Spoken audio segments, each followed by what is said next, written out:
Assalamualaikum warahmatullahi wabarakatuh.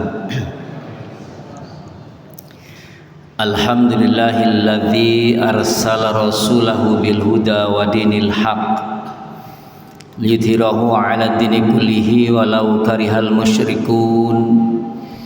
Asyhadu an la ilaha illallah wahdahu la syarikalah wa asyhadu anna Muhammadan abduhu wa rasuluhu la nabiyya ba'da. Bapak Ibu jamaah rahimakumullah, marilah sejenak kita haturkan rasa syukur kita kepada Allah Subhanahu wa taala. Kita bersyukur kepada Allah karena kita masih diberi umur oleh Allah. Kita diberi umur, artinya kita masih diberi kesempatan oleh Allah, kesempatan untuk mencari bekal sebanyak-banyaknya, memohon ampun kepada Allah.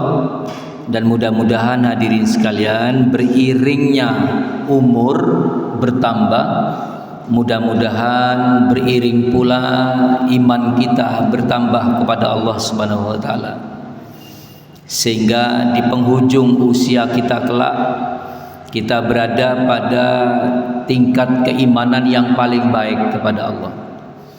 Di penghujung umur kita kelak kita berada pada tingkat ketaatan yang paling bagus kepada Allah.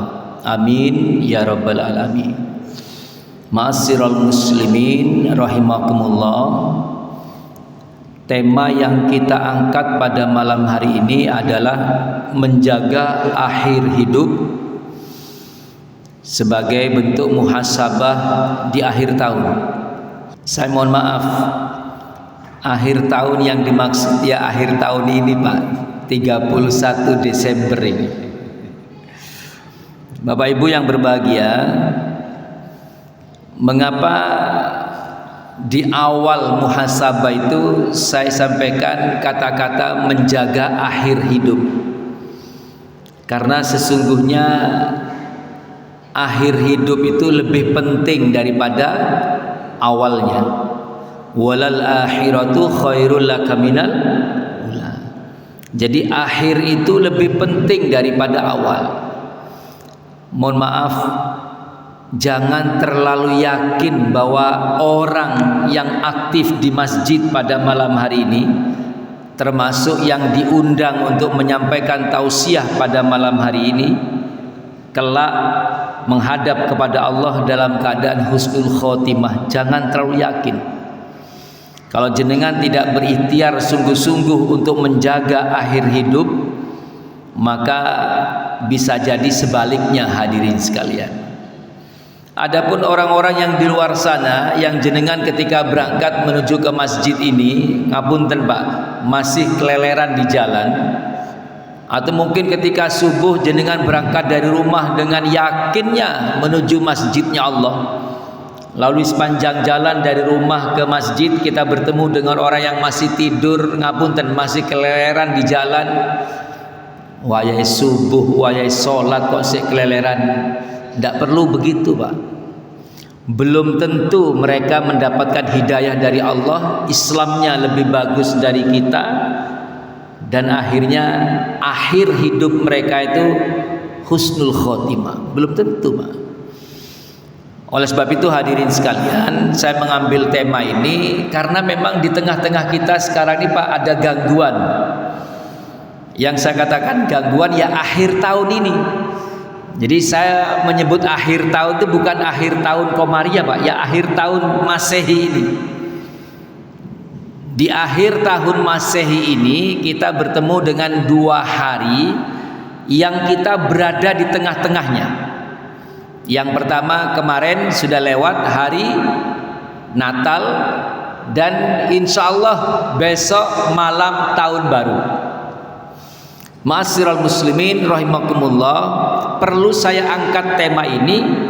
Jangan sampai kita yang mulai kecil dihadirkan oleh orang tua kita di masjid, dihadirkan di tengah-tengah kajian-kajian, diberangkatkan ke TPQ, diantar oleh orang tua kita sampai kita mengenal Islam dengan baik, justru akhirnya kita terperangkap dengan toleransi yang salah.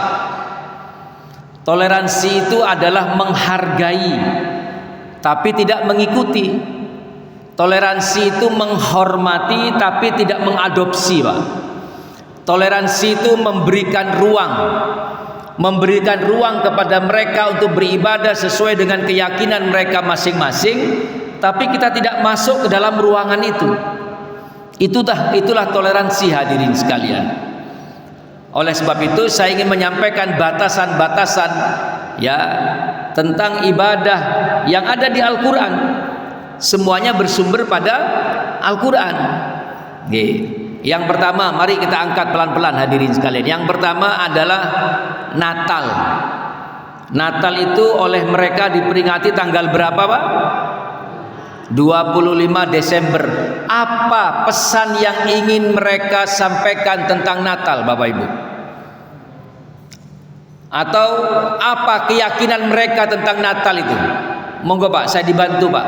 Apa keyakinan mereka tentang Natal itu? Bahwa pada tanggal 25 Desember namanya Natal, Dies Natalis, Pak ya, hari kelahiran. Tidak bisa dipungkiri bahwa ketika mereka merayakan hari Natal, keyakinan mereka bahwa Isa atau yang mereka sebut dengan Yesus Kristus itu lahir pada tanggal 25 Desember. Itu yang pertama, Pak. Itu tidak bisa dipungkiri, memang itu keyakinan mereka. Lalu yang kedua, mereka wujudkan keyakinan mereka itu dengan ornamen-ornamen, di mana ornamen-ornamen itu menceritakan tentang detik-detik kelahiran dari Isa alaihissalam. Ornamen apa Pak yang ada ketika mereka merayakan hari Natal itu apa Pak? Bunga pohon cemara. Betul Bang nggih? Pohon cemara apa pohon kelapa Pak? Tidak ada pohon kelapa nggih? Pohon cemara. Terus diapakan pohon cemara itu Pak? Dihias dengan apa Bu? Dengan kapas nggih. Kira-kira kapas itu melambangkan apa Pak? Salju. Artinya hadirin sekalian, pesan yang ingin mereka sampaikan kepada masyarakat di luar mereka itu bahwa Isa alaihissalam atau yang mereka sebut dengan Yesus Kristus itu lahir pada tanggal 25 Desember ya, di sekitar pohon cemara dan di musim salju, di musim dingin. Jadi itu Pak yang ingin mereka sampaikan kepada kita itu seperti itu. Lah, apakah Al-Quran bercerita tentang lahirnya Isa? Ada di Al-Quran. Dan bagaimanapun kita tetap harus bersandar pada Al-Quran. Kalaupun kita meyakini, tetap keyakinan kita berdasarkan pada apa yang disebut di Al-Quran. Ya, cerita itu ada di surah Maryam. Monggo Pak yang bawa Al-Quran atau ada aplikasi Quran, silakan dibuka surah Maryam. Surah keberapa surah Maryam? Surah yang ke-19. Ayatnya itu mulai, saya ambil yang paling pokok saja, ayat 23, 24, 25. Nggih. Saya bacakan terjemahannya. Ayat yang ke-23. Jadi ini saat-saat Maryam akan melahirkan Isa alaihissalam. Ayat yang ke-23.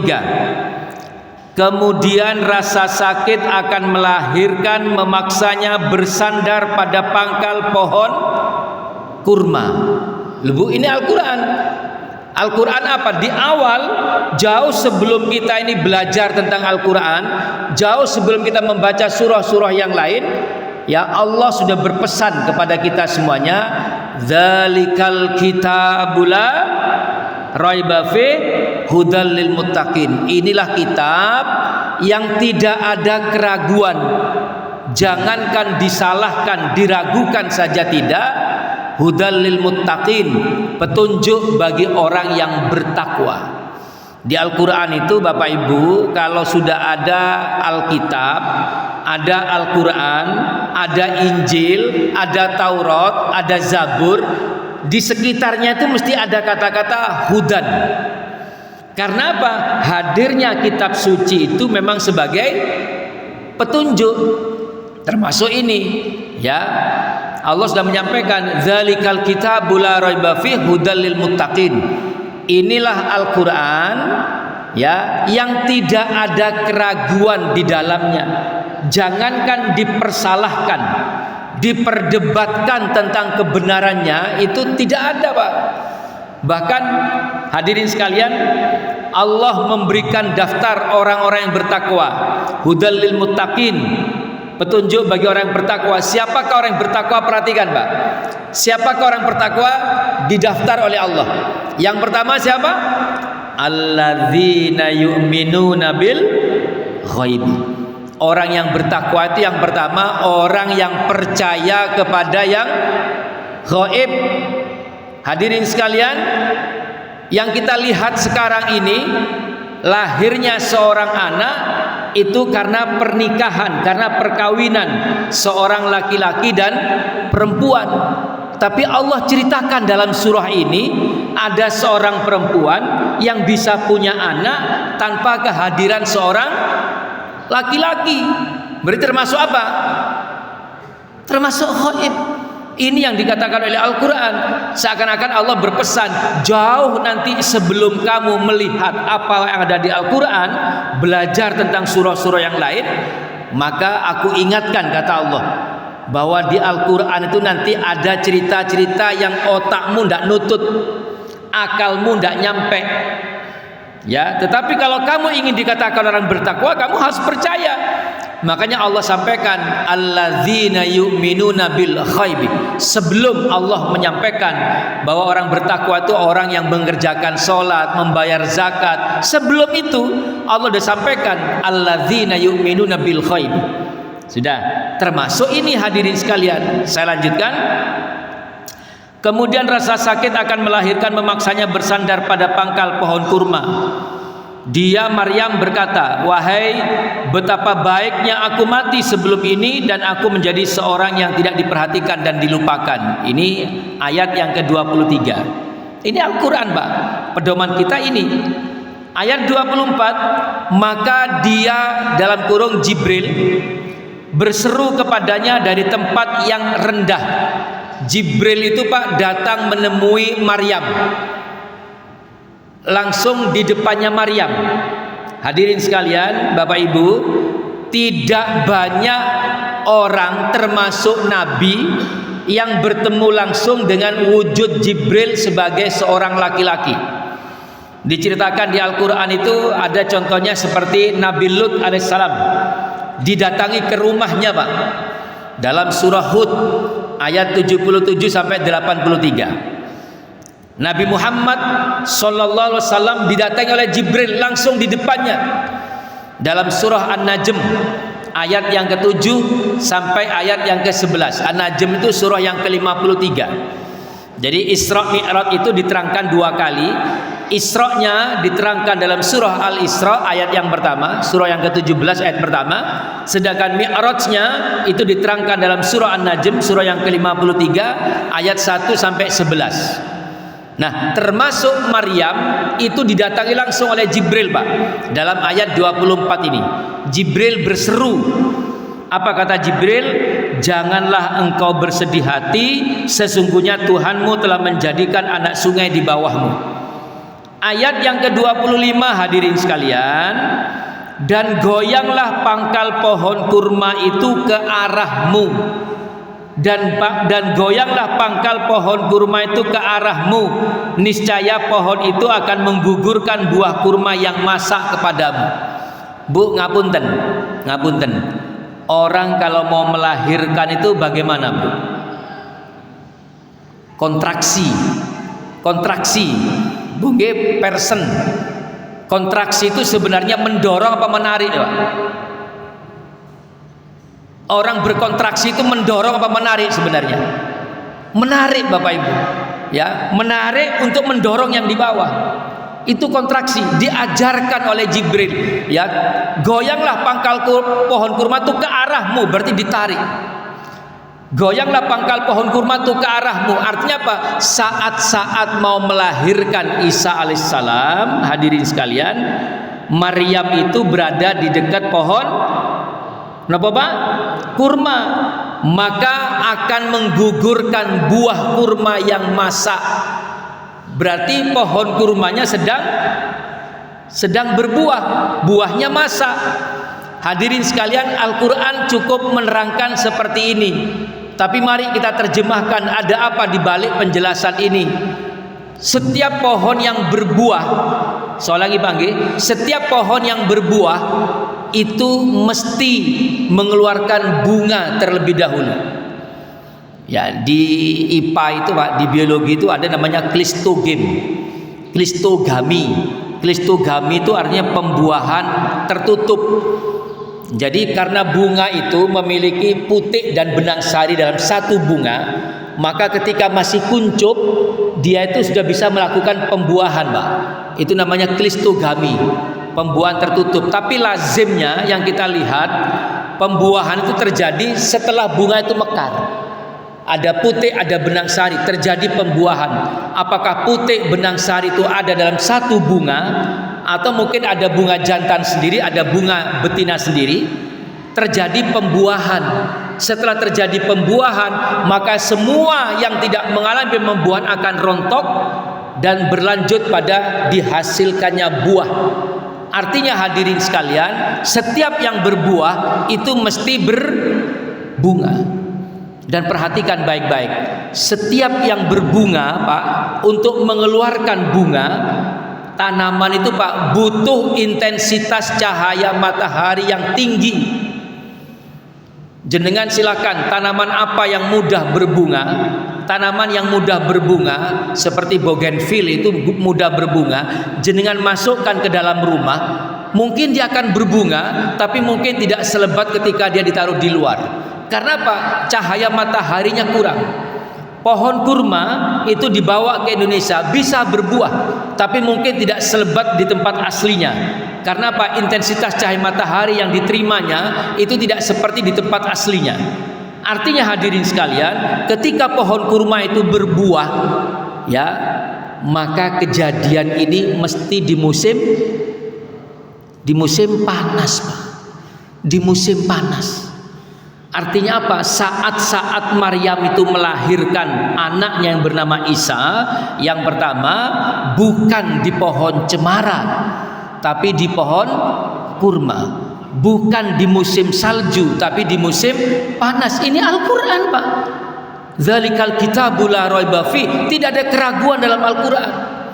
Jadi mohon maaf, kalau ada orang, ya ini memang agak hilaf, ya, mengucapkan selamat Natal, maka seakan-akan mereka itu membenarkan banyak hal, termasuk membenarkan bahwa lahirnya Isa itu di tanggal 25 Desember, lahirnya Isa itu memang di dekat kandang kambing, lahirnya Isa memang di dekat pohon cemara, lahirnya Isa memang di musim dingin. Itu Pak, Al-Quran bercerita berbeda.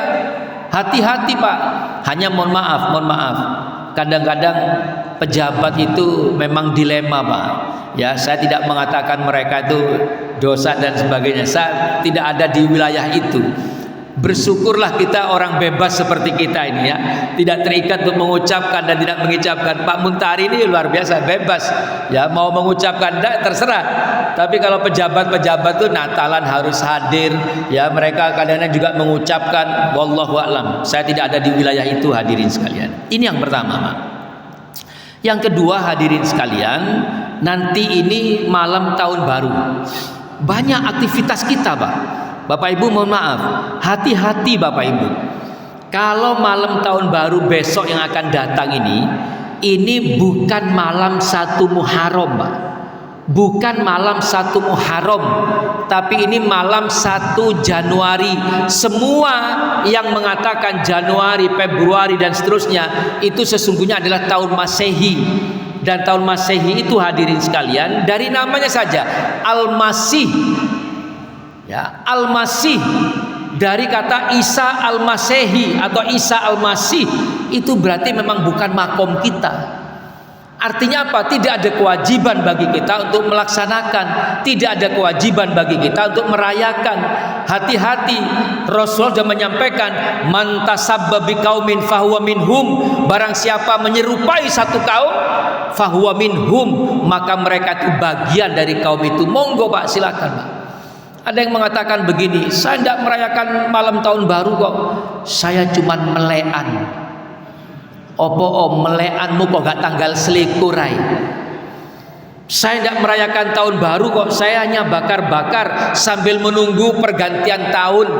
Opo bakar-bakarmu kok gak tanggal 15 saya, kok tanggal 31? Tidak ada hadirin sekalian, ma'asyiral muslimin rahimakumullah, tidak ada kebetulan.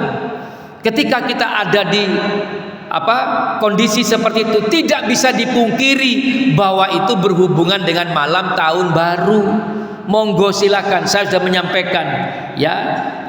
Bagaimana kalau kita menyaksikan televisi? Ya silakan, tidak ada masalah. Memang televisi kadang-kadang ada hiburannya, silakan. Tapi jangan sampai dikait-kaitkan ya. Kadang-kadang sampai dibela-belani ya. Nun saya Pak, di pasar-pasar itu Pak, orang jualan pastel itu berhenti Pak, kowabe dodolan jagung. Loh betul Bu, berhenti semua dodolan jagung be arang. Untuk apa? Bakar-bakar. Itu bukan kebetulan, itu mesti ada hubungannya dengan malam tahun baru. Monggo silakan, saya hanya menyampaikan kata Rasulullah, man tasabba biqaumin fahuwa minhum, barang siapa menyerupai satu kaum fahuwa minhum. Itu yang saya katakan, jangan sampai akhir hidup kita ini akhirnya terperosok pada toleransi yang salah. Tapi mohon maaf sekali lagi ya, kita bersyukur jadi orang yang bebas seperti ini, bukan pejabat. Yang pejabat itu kadang-kadang memang terikat dengan toleransi yang sangat kuat. Pejabat itu juga harus menjadi bagian dari mereka. Wallahu a'lam. Mudah-mudahan Allah melindungi semuanya. Itu hadirin sekalian. Nah, mengapa itu dibuat seperti itu Pak? Di Al-Quran itu ada ayat di surah Al-Baqarah, cukup populer ayat ini. Surah Al-Baqarah ayat 120. Ya, apa kata Al-Qur'an? Walan tardo angkal yahudu walan nasara hatta tattabi'a millatahum. Ya, walan tardo, dan sampai kapanpun, bukan tidak suka Pak, sampai kapanpun tidak suka, tidak ridho. Siapakah yang tidak ridho? Itu Allah urut Pak. Allah urut sesuai dengan yang paling benci kepada kita. Siapa yang paling benci? Orang Yahudi. Siapa berikutnya? Orang Nasrani. Ini urutan Al-Quran Pak. Di Al-Quran itu kalau ada urutan-urutan begitu, mesti Allah urut sesuai dengan yang paling prioritas. Ya. Apa kata Al-Quran? Yarfa'illahu alladzina amanu minkum walladzina utul ilma darajah. Ya, Allah itu akan mengangkat derajat.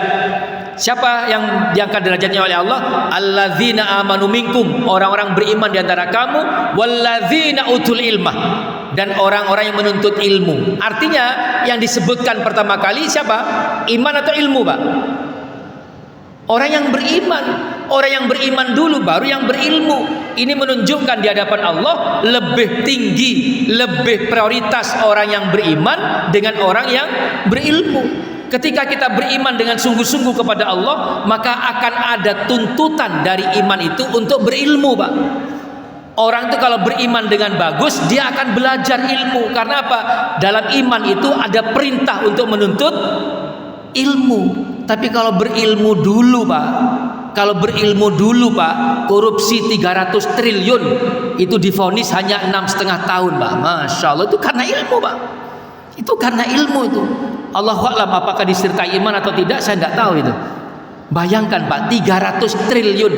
Dulu tahun berapa tuh ya, editan sil itu ya, 1,3 triliun. Itu sudah orang membayangkan seperti apa uang 1,3 triliun. Sekarang Pak, 300 triliun divonis hanya 6,5 tahun. Ya itu karena ilmu Pak. Baik hadirin sekalian, saya kembali ya. Dalam Al-Quran, dalam surah Al-Baqarah 120, Allah berfirman, walan tardo angkal yahudu walan nasoro hatta tattabi'a millatahum. sampai kapanpun tidak akan ridho. Siapa mereka itu? Orang Yahudi, dan yang kedua orang Nasrani. Mengapa orang Nasrani di urutan kedua? Karena banyak orang-orang Nasrani itu yang baik, Pak. Pendeta-pendeta mereka banyak yang baik. Tapi kalau orang Yahudi, Pak, orang Yahudi itu, Pak, mulai dari kakeknya, bapaknya, ibunya, sampai anaknya, sampai yang belum lahir pun mereka tidak akan suka dengan orang Islam. Nah, ini Al-Quran yang mengatakan, hadirin sekalian, hatta tatabi'a milatahum, mereka tidak akan suka dengan kita, dengan kamu, kata Al-Quran, hatta tatabi'a milatahum, sampai akhirnya kamu mengikuti millah mereka. Millah itu, hadirin sekalian, mohon maaf, millah itu, Pak, dalam Al-Quran itu sering diterjemahkan dengan agama. Saya masih ingat dulu ada Al-Quran kecil terbitan Depak itu, Pak, ya, yang bundek kecil, Pak Adi, itu saya masih ingat betul itu. Millah itu dalam kurung agama. Salah, Pak. Agama itu ad-din. Ad-din. Adapun millah itu adalah kebiasaan hidup keseharian. Silahkan agamanya Islam, tapi cara memberi nama anak sama seperti orang Yahudi, sama seperti orang Nasrani. Saya punya murid, ngapunten, namanya Luciana, Natalia, Christine, itu orang Islam, Bu. Banyak orang, mohon maaf, mungkin kalau memang ada saya mohon maaf. Kadang-kadang orang tua tidak paham memberi nama itu, Pak. Itu identitas. Ya. Tadi disebutkan oleh imam tadi, isyhadu bi anna muslimun, tunjukkan bahwa kamu adalah seorang muslim, mulai dari namanya, mulai dari cara berpakaian, cara bergaul. Tapi mereka memang sengaja, Pak. Silakan agamanya Islam, tapi cara merayakan ulang tahun sama seperti Yahudi dan Nasrani. Silakan agamamu Islam, asalkan apa? Cara berpakaian, cara memperingati tahun baru seperti Yahudi dan Nasrani. Itu hadirin sekalian. Hadirin sekalian, Pak Nun Sewu, orang Yahudi itu, Pak, dengan umat Islam ini punya kebencian sejarah. Paling tidak ada dua kebencian sejarah yang dilakukan oleh orang Yahudi, sampai mereka ini bersumpah berbaiat diri sampai kapanpun mereka tidak akan suka dengan umat Islam. Ini bukan rahasia, Bapak Ibu. Mohon maaf, ini bukan provokasi, ini bahasa Al-Quran. Ada dua kebencian orang Yahudi kepada umat Islam disebabkan karena dua sejarah. Yang pertama, orang Yahudi itu, Pak, tidak mengakui kenabian dari Muhammad sallallahu alaihi wasallam, tidak mengakui. Makanya dalam perjanjian lama dikatakan anak Abraham yang pertama adalah Ishak. Abraham niku sinten, Pak? Anak Abraham yang pertama adalah Ishak, yang disembelih di Mina itu adalah Ishak. Padahal anak Ibrahim yang pertama siapa, Pak? Ibrahim itu punya istri namanya Sarah, 30 tahun belum punya anak. Setelah Ibrahim menikah yang kedua dengan ibunda Hajar, langsung punya anak. Anaknya bernama Ismail, yang memberi nama itu adalah Ibrahim. Ismail itu potongan dari dua kata, Isma, Sami'un, ya, wa ilah. Artinya apa? Terdengar oleh Tuhannya. Doa yang dipanjatkan berpuluh-puluh tahun terdengar, dijawab oleh Tuhannya, walaupun lahir dari istri yang kedua. Setelah Ismail berusia 14 tahun, baru Sarah ini punya anak bernama Ishak. Lahirnya Ismail diterangkan dalam surah As-Saffat, surah yang ke-37 ayat yang ke-101. Lahirnya Ishak di ayat yang ke-112, selisih 11 ayat, dan Al-Quran berurutan cerita ini. Tapi mereka tidak mau, Pak. Padahal apa? Dari keluarga Ishak ini, Pak, saya sebutkan sedikit. Dari keluarga Ishak, hadirin sekalian, ini lahir para nabi. Ishak itu punya dua anak, Yakub dan Is. Is itu bukan seorang nabi, tapi dari Is nanti lahirlah Ayub alaihissalam dan Zulkifli alaihissalam. Dari Ishak, dari ibunda Sarah itu. Yakub punya 4 orang istri. Dari istri yang kedua, Rahel, lahirlah Yusuf alaihissalam. Dari istri yang pertama, Pak Muntari punya celana jin, Pak. Mereknya nopo, Pak? Levi's. Sama apa lagi, Pak? Lea. Persis, Pak. Levi's sama Lea itu bangsa Yahudi, Pak. Yakub itu punya 4 orang istri. Istri pertama itu bernama Lea, Pak. Lea ini punya 6 orang anak. Salah satu anaknya bernama Lewi. Orang Nasrani menyebutnya Levi, yang akhirnya jadi Levis itu. Ya, Lewi, dari Lewi itu Pak nanti lahirlah Musa dan Harun. Yusuf tidak punya anak, Musa dan Harun. Dari mereka nanti lahirlah Daud alaihissalam. Dari Daud lahirlah Sulaiman alaihissalam. Dari mereka nanti lahirlah Yunus alaihissalam. Dari Yunus nanti lahirlah Ilyas alaihissalam. Ilyas punya anak Ilyasa alaihissalam. Dari mereka lahirlah Zakaria alaihissalam. Zakaria mengasuh perempuan suci bernama Maryam. Sebelum Maryam punya anak, Zakaria punya anak dulu bernama Yahya alaihissalam. Baru setelah itu Maryam punya anak Isa alaihissalam. Ini semua dari Ishak, yang ibunya Sarah itu Pak. Sejarah kenabian dari Bani Israel ini, Yakub itu nama lain Bani Israel, itu berhenti sampai Isa Pak. Berhenti sampai Isa. Sedangkan Allah menyebut mengangkat khotaman Nabi, penghulu dari segala Nabi, penutup dari sejarah kenabian Muhammad Rasulullah, dari Ismail yang ibunya Hajar, yang oleh mereka dikatakan sebagai seorang budak. Mereka protes, ya Allah, kenapa engkau angkat Muhammad dari Bani Ismail, ibunya Hajar yang budak itu? Kenapa kok bukan dari kami ya Allah? Sedangkan kami ini orang terhormat, Sarah ibunda kami terhormat, Ishak nenek moyang kami terhormat, tapi justru khotaman Nabi engkau angkat dari Bani Ismail yang ibunya Hajar yang budak itu. Itu Pak dosa pertama dari Bani Israel. Sampai Allah mengatakan, ya Bani Israil dzkuru nikmati allati an'amtu alaikum wa anni faddaltukum 'alal alamin. Apa masih kurang kata Allah? Aku angkat generasimu menjadi para nabi. Ada 12 nabi Pak di bawah Yakub itu. Itu yang disebut dengan Bani Israel. Bukan bangsa Israel yang sekarang Pak. Ya, keluargamu aku angkat menjadi para nabi. Perempuanmu aku tunjuk sebagai perempuan suci, maksudnya Maryam. Sedangkan aku hanya mengangkat berapa Pak? 1. Aku hanya mengangkat 1 dari Bani Ismail. Tidak ada nabi setelah Bani Ismail, setelah Ismail, kecuali Muhammad. Tapi ini sebagai khotaman nabi. Mereka tidak mau terima Pak. Dosa yang kedua dari Bani Israel, hadirin sekalian, tidak mengakui pemindahan kiblat. 1 tahun sebelum Rasul hijrah ke Madinah, solangi 1 tahun sebelum Rasul hijrah ke Madinah, Rasulullah itu mendapatkan perintah sholat. Saya berikan gambaran Pak. Mic ini adalah Palestina, Masjidil Aqsa, ya, Baitul Muqaddas. Sedangkan ini adalah Madinah, ini adalah Mekah. Turun perintah sholat pertama itu di Mekah Pak. Ini ibaratnya Ka'bah. Rasulullah sholatnya menghadap ke Palestina, menghadap ke Baitul Muqaddas. Tidak tanggung-tanggung Pak, 17 bulan Rasul menghadap ke Palestina.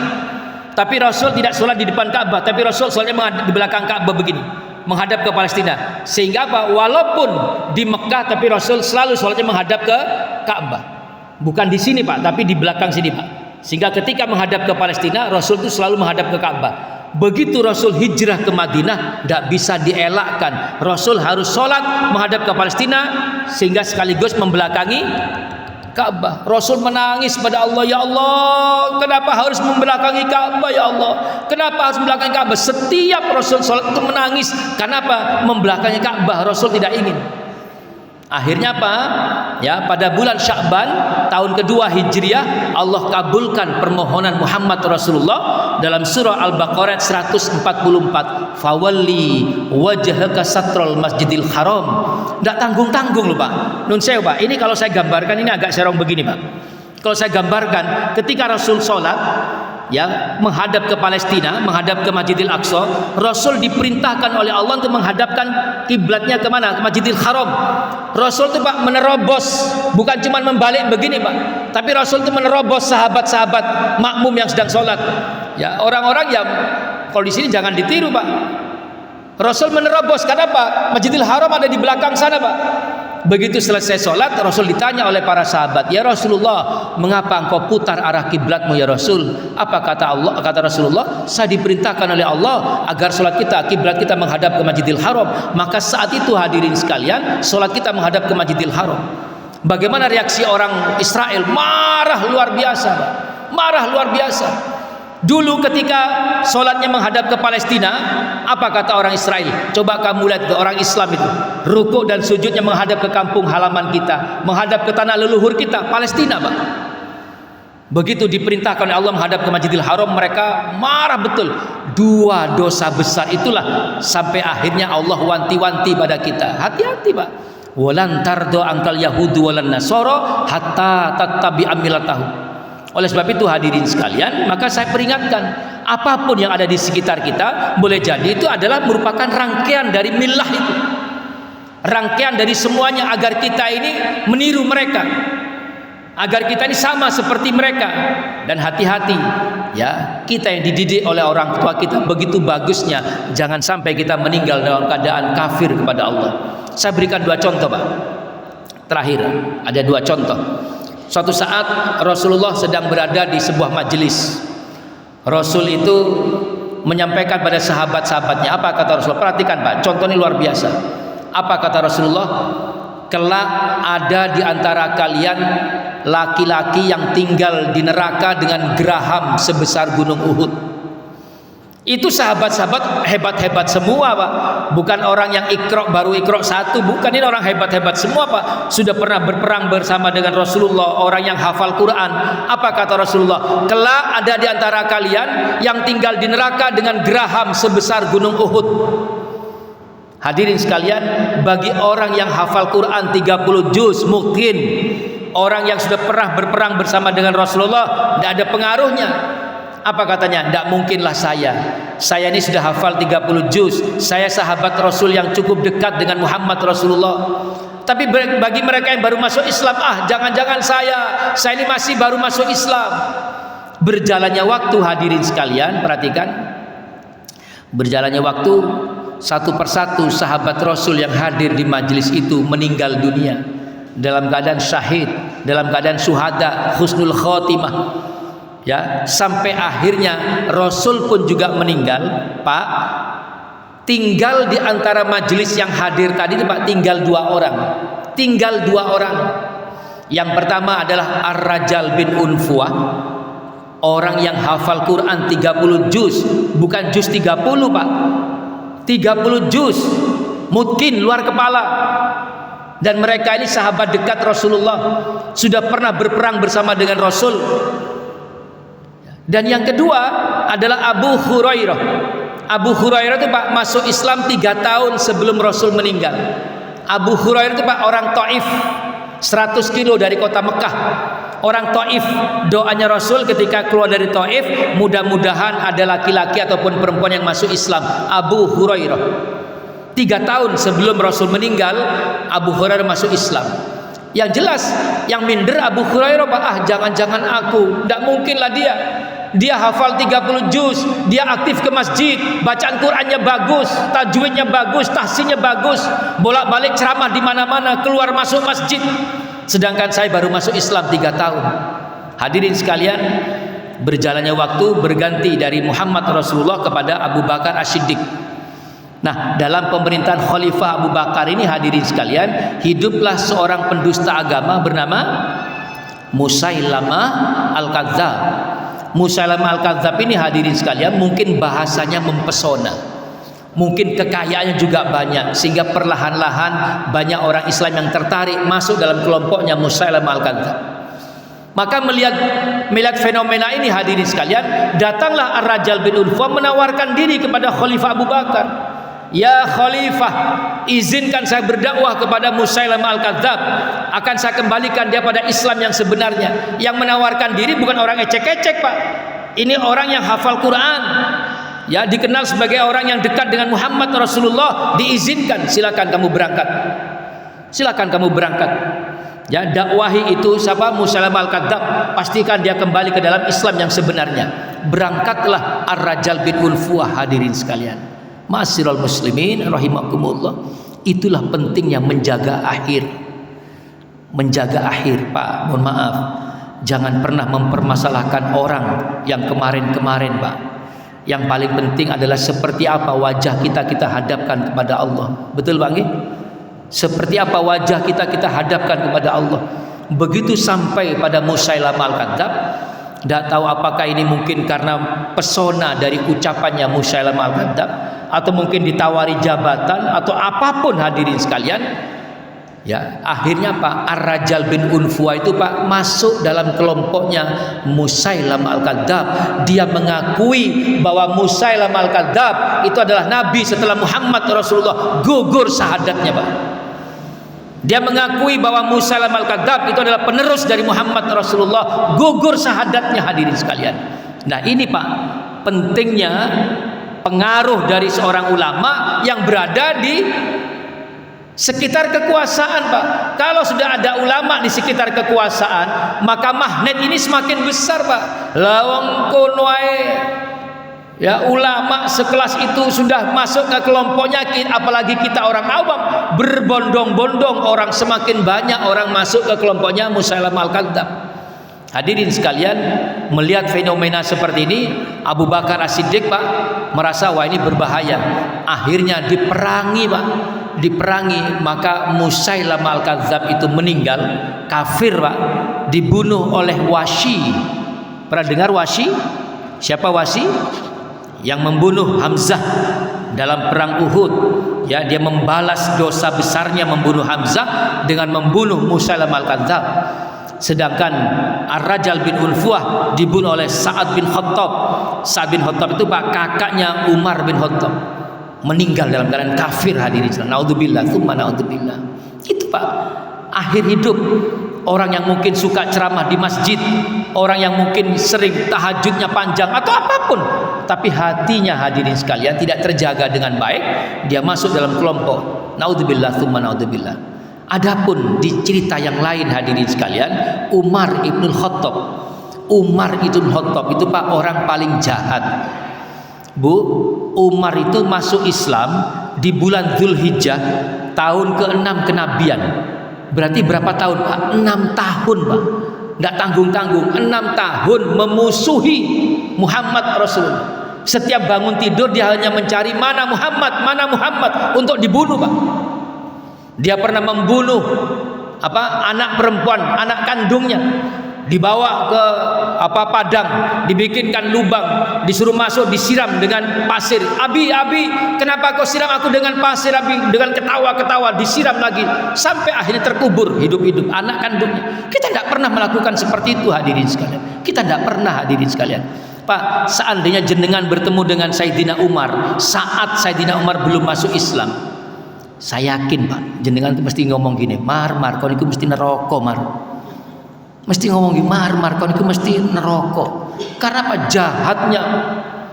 Hadirin sekalian, hanya dengan sepenggal ayat, tidak pakai surah sampai berjus-jus Pak, hanya dengan sepenggal ayat surah Toha. Surah keberapa Toha? Surah yang ke-20 ayat yang ke-14. Apa kata Al-Quran? Anallah la ilaha illa ana fa'buduni wa aqimis sholati dzikri. Apa kata Al-Quran? Anallah, aku adalah Allah, la ilaha illa ana, tidak Tuhan kecuali aku, fa'buduni, sembahlah aku dan dirikan sholat untuk mengingat aku. Langsung luluh lemes Sayyidina Umar. Sayyidina Umar itu Pak sudah masuk Islam, dibimbing oleh Allah, keislamannya luar biasa ya. Jangankan Pak, sampai setan tuh Pak takut papasan Sayyidina Umar Pak. Jadi kalau Sayyidina Umar tuh Pak lewat di depan Masjid Al-Badar ini, jalan apa nih Pak? Kerto Menanggal. Itu setan Pak muter Pak sampai ke Makarya Binangun sana Pak, takut berpapasan. Kalau kita ini Pak, setan yang di Makarya Binangun kumpul sini semua Pak. Sayyidina Umar sampai seperti itu Pak. Perhatikan hadirin sekalian, akhir hidupnya walaupun orang seperti itu Pak, jahatnya seperti itu Pak, apapun pekerjaan terjelek orang Arab pernah dilakukan oleh Sayyidina Umar, begitu dia mendapatkan hidayah dari Allah, jasadnya, jenazahnya Allah izinkan bersanding dengan Muhammad Rasulullah. Betul Bang? Di Masjid Nabawi ya, di belakangnya Raudhah itu ada 3 makam. Makamnya Sayyidina Umar, Sayyidina Abu Bakar, dan Sayyidina Muhammad Rasulullah. Adapun istrinya hadirin sekalian, istrinya Khadijah binti Khuwailid yang telah mengorbankan segala kekayaannya, tidak punya kesempatan untuk bersanding dengan suaminya Muhammad Rasulullah. Tapi justru Sayyidina Umar mendapatkan kesempatan dari Allah untuk bersanding dengan kekasih Allah Muhammad Rasulullah. Itu akhir hidup, Pak. Oleh sebab itu hadirin sekalian, kami mengingatkan dalam kesempatan ini, ada Natal, ada Tahun Baru, ada banyak hal di tengah-tengah kita. Jangan pernah kita terganggu, hadirin sekalian. Alhamdulillah kita ini bukan pejabat yang terikat dengan berbagai macam tuntutan. Maka jadilah orang yang beriman pada Allah, dijaga keimanan kita sampai nanti kita benar-benar menghadap kepada Allah Subhanahu wa taala dalam keadaan husnul khotimah. Hadirin sekalian, kalau kita sudah lelah beribadah pada Allah, Bu, orang kafir itu Pak, mau makan apapun bebas. Tapi kalau kita dijaga oleh Allah, halalan thayyiban. Orang kafir itu mau bangun jam berapapun bebas. Mau bangun jam 6, jam 7, jam 8 bebas. Tapi kita diminta oleh Allah, dituntun oleh Allah untuk bangun di malam hari. Wa minal laili fatahajjat bihi nafilatan lak. Pasti lelah. Saya ulangi bangke, berislam itu pasti lelah karena terikat dengan aturan-aturan seperti itu. Tapi perhatikan hadirin sekalian, kalau kita sudah lelah beribadah kepada Allah, Allah sayang, Allah panggil kita Pak, dan sebutannya itu luar biasa. Ketika kita sudah lelah beribadah kepada Allah, sabar tidak makan barang haram, tidak mengikuti barang haram, kita hanya bertahan dengan halalan dan keberkahan. Kesabaran itu berbuahkan kelelahan, dan Allah tidak ingin kelelahan kita ini berlama-lama. Maka Allah panggil kita dengan sebutan yang sangat indah. Ya ayyuhan nafsul mutmainnah, irji'i ila rabbiki radiyatan mardiyah fadkhuli fi ibadi wadkhuli jannati. Hei orang yang sudah lelah, hei hati yang tenang, ayo pulang. Enggak usah mikirkan Mulyono atau siapapun, sudah tinggalkan semuanya keruwetanmu. Sudah enggak usah mikirkan yang lain-lain, tinggalkan dunia yang ruwet ini. Ayo segera kembali ke jalanku, kembali ke hadapanku. Aku ingin menunjukkan surga sebagai balasan terakhir yang aku janjikan kepadamu. Ngoten Pak nggih, dijaga iman kita, jangan tersinggung ketika diingatkan, saling mengingatkan, saling mendoakan. Tetaplah ada pada majelis taklim sambil bermohon kepada Allah. Mudah-mudahan Allah akhirkan hidup kita dalam keadaan husnul khotimah. Amin ya rabbal alamin. Demikian hadirin sekalian, semoga manfaat, dan mudah-mudahan karena ini juga Allah kumpulkan kita kelak di surganya Allah. Amin ya rabbal alamin. Kita akhir dengan tahmid dan kafaratul majlis. Alhamdulillahirabbil alamin. Subhanakallahumma wa bihamdika asyhadu an la ilaha illa anta astaghfiruka wa atubu ilaik. Wassalamualaikum warahmatullahi wabarakatuh.